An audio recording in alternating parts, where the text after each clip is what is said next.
Hey, it's the Cybersecurity Whisperer again for the week of June 16th. Thanks for joining us. Traveling again with my family for sports events.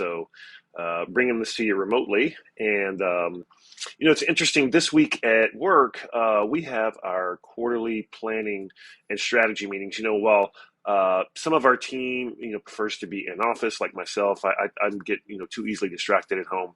Other members are more productive at home, and so I like to bring us all together at least once a quarter to actually look at, reflect upon and celebrate what we've accomplished the past couple of months, and then look at the goals of the business, any sort of projects and such that the business is working on, and how then for the next quarter we can adjust our security strategy, as well as, of course, new threats in the threat landscape. And so it's that human element that's so important.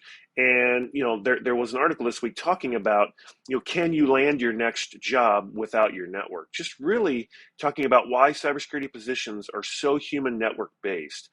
It's a blessing, right? And it could be considered a curse that there are so many um, events for the security community, especially in the Nashville area. But this is true in all the major metropolitan areas. So much so that there's a couple of the CISO community is pretty tight knit, and one of our CISO peers here created an app. And that app, we all work together in that app to list all the different events every single night, whether it's a dinner or a mentoring opportunity or just a happy hour or whatever. There's so many of these different security events.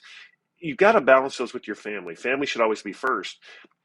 Once you do that, though, you've got to get out and network and attend these events, support the vendor community, but more importantly, grow together your network and actually become real friends. It's interesting because one of these, one of our close Nashville security friends was murdered a few weeks ago in the Memphis area, and it just talks about coming together then for that to celebrate his life. And in fact, at the upcoming Nashville InfoSec conference in September, we're going to be giving out a scholarship in his honor. And so it just talks about we are a family, and this networking is so important and so crucial.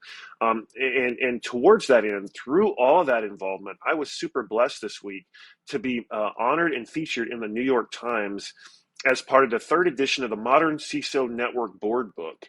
And this was sponsored by Lacework, which they said is highlighting an elite group of CISOs who can provide critical guidance on how to implement effective security strategies, achieve regulatory compliance, respond to security incidents, and develop cybersecurity oversight. So super blessed and honored to be included in this group.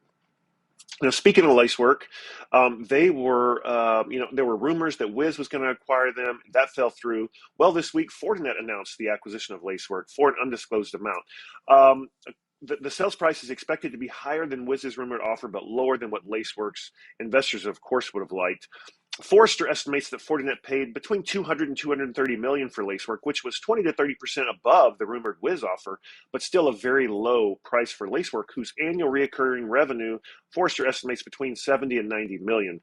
Lacework had raised over 1.3 billion in venture capital, but based on the purchase price, VCs are unlikely to see any ROI, which is sad. At this point, the acquisition looks like, unfortunately, a fire sale of Lacework's what they called their CWS, or their Cloud Native Application Protection, the CNAP platform, which Fortinet need to augment their existing cloud security portfolio.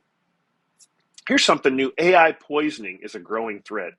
And we were talking to a consulting firm, Protivity. They recently worked with a client that experienced an unusual attack. A hacker tried to manipulate the data being fed into one of the company's AI systems.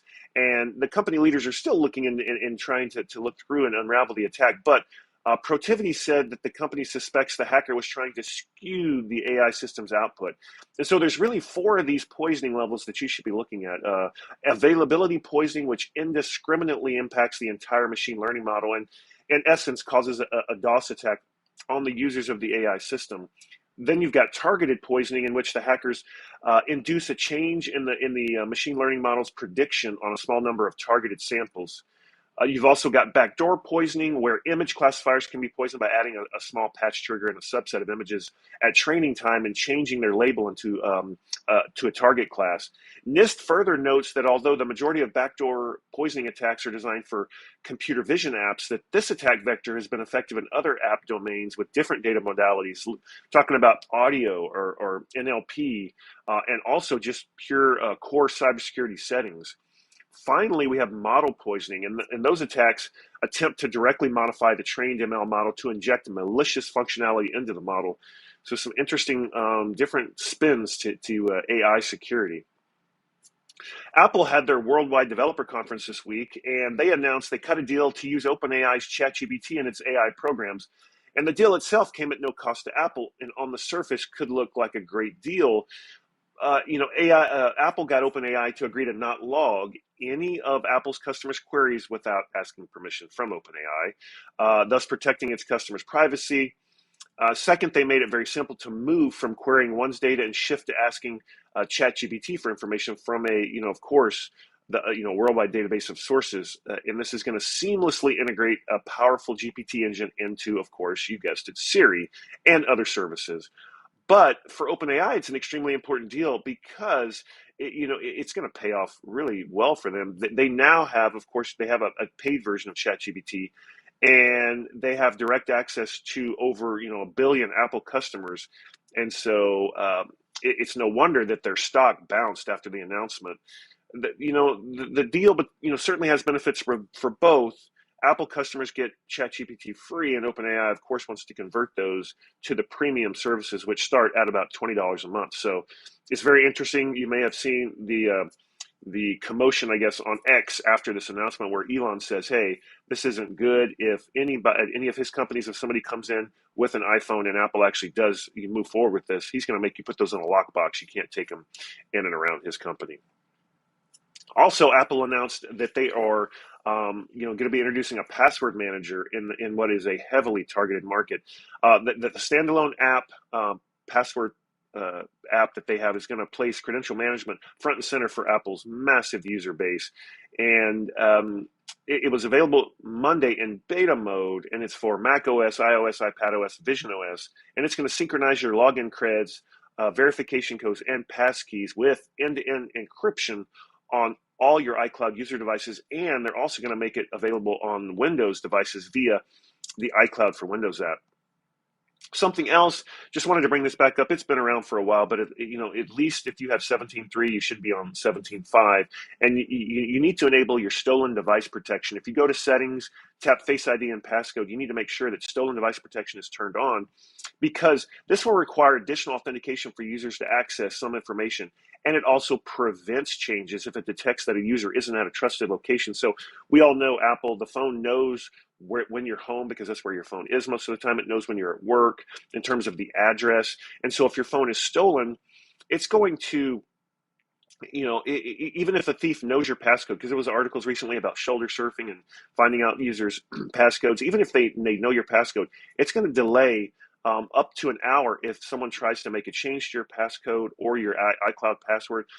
It's going to make them wait at least an hour unless you're at a trusted location. So that will give you time to go on to find my device and wipe or lock the device. And so that is a super good feature.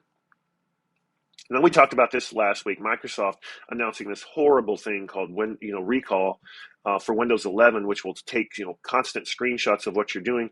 Chrome has announced something similar in their Chromebook OS, although they are going to give the users the ability to turn it on or off and tweak security changes. But Microsoft finally came to their senses, and they announced they're going to no longer ship recall as a default. Instead, they are going to make it a broadly available tool in preview mode, available through the Windows Insider programs. And so kudos to Microsoft actually listening to the security experts and kind of putting the brakes on this.